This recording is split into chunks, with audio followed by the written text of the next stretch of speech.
नमस्कार,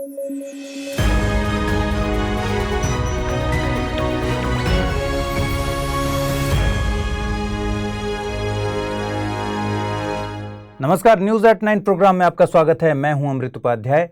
आजकल आईएएस और स्टेट एग्जाम्स का ट्रेंड बहुत तेजी से बदल रहा है। करंट अफेयर्स से रिलेटेड सवाल परीक्षा में स्मार्टली पूछे जा रहे हैं। अक्सर करंट की किसी न्यूज को आधार बनाकर उसके बैकग्राउंड या फिर स्टैटिक पार्ट से भी सवाल पूछे जा रहे हैं। ऐसे में हमें बदलते ट्रेंड के हिसाब से बदलना होगा और डेली बेसिस पर करंट अफेयर्स की गहरी जानकारी को हासिल करना होगा। ठीक परीक्षा के समय आपके सामने सब कुछ याद रखने की चुनौती ना हो और आप पूरी तरह से कॉन्फिडेंट हो, इसके लिए ये जरूरी है। इसलिए स्टडी IQ IAS चैनल पर न्यूज एट 9 प्रोग्राम की शुरुआत की गई है। इस बुलेटिन में हम दिन भर की उन खबरों को सेलेक्ट करते हैं, समझते हैं, जिनसे सवाल बनाए जा सकने की संभावना होती है। आइए सबसे पहले आज की हेडलाइंस पर डाल लेते हैं नजर।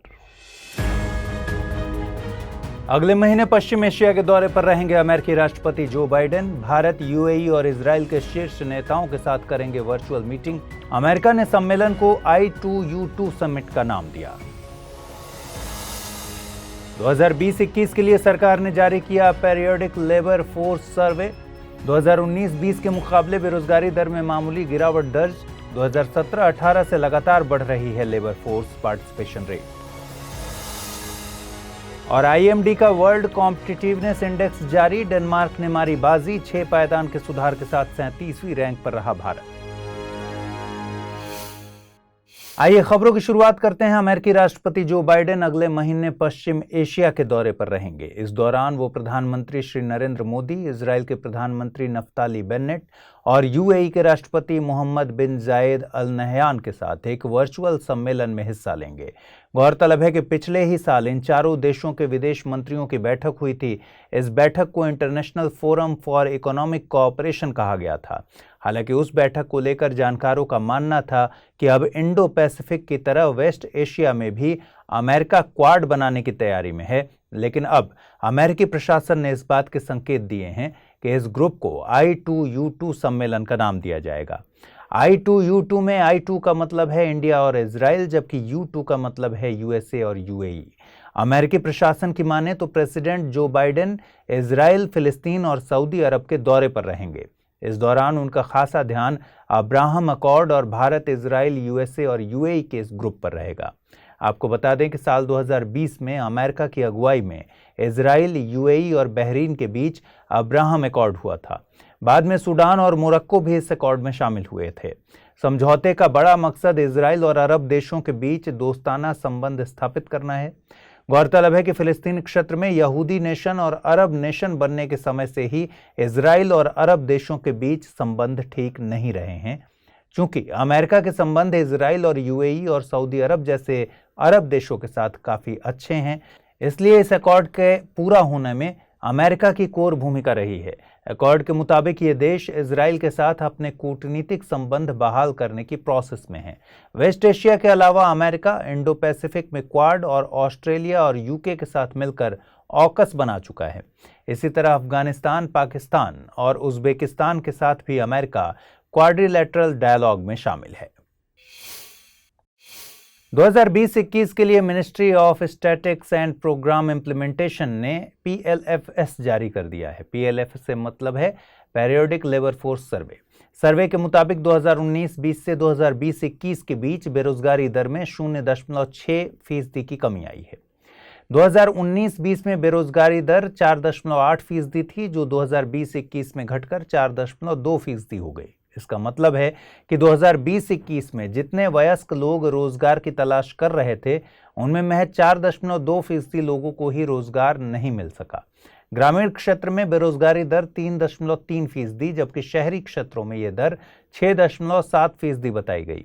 बता दें कि राष्ट्रीय सांख्यिकी कार्यालय शहरी इलाकों में लेबर फोर्स पार्टिसिपेशन रेट को जानने के लिए रोटेशनल पैनल सैंपलिंग डिजाइन का इस्तेमाल करता है।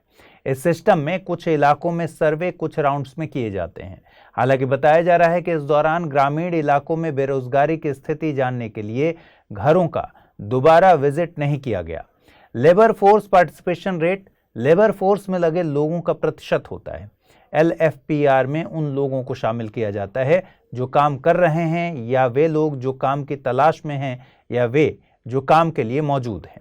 2020-21 के दरमियान यह दर 41.6% बताई गई है, जबकि पिछले साल यह 40.1% आंकी गई। वर्किंग पॉपुलेशन रेशियो यानी कुल आबादी में उन लोगों की संख्या जो रोजगार में है, इस सर्वे में यह आंकड़ा 39.8% बताया गया है। सर्वे के मुताबिक 2017-18 से 2020-21 के बीच WFPR में पुरुषों, महिलाओं और ओवरऑल के तीनों के मामले में लगातार इजाफा हुआ है। इकोनॉमिक कंपटीशन के मामले में पिछले एक साल में भारत ने कुछ प्रोग्रेस किया है। इंस्टीट्यूट ऑफ मैनेजमेंट डेवलपमेंट ने वर्ल्ड कॉम्पिटिटिवनेस इंडेक्स जारी कर दिया है। भारत ने इस इंडेक्स में 6 पायदान का सुधार किया है। एशियन इकोनॉमीज में भारत ने इस इंडेक्स में सबसे बड़ा सुधार किया है। 2021 के इंडेक्स में भारत जहां 43वें पायदान पर था, अब वो 37वीं रैंक पर है। इकोनॉमिक परफॉर्मेंस में सुधार की वजह से भारत ने 6 स्टेप्स का इंप्रूवमेंट किया। 63 देशों के इस ग्लोबल लिस्ट में डेनमार्क ने बाजी मारी है। स्विट्जरलैंड पिछले साल जहां फर्स्ट पोजीशन पर था, वो खिसक कर दूसरे पायदान पर पहुंच गया है। सिंगापुर इस बार इंडेक्स में तीसरे पायदान पर है। रैंकिंग में वेनेजुएला को आखिरी यानी 63वें पायदान पर रखा गया है। मंगोलिया 61वें, जबकि अर्जेंटीना 62वें स्थान पर है। भारत की रैंकिंग में सुधार के पीछे IMD ने लेबर मार्केट में सुधार, कर सुधार और एनवायरनमेंट के प्रति भारत की कमिटमेंट को वजह बताया है। बता दें कि IMD वर्ल्ड कॉम्पिटिटिवनेस ईयरबुक पहली बार 1989 में पब्लिश की गई थी।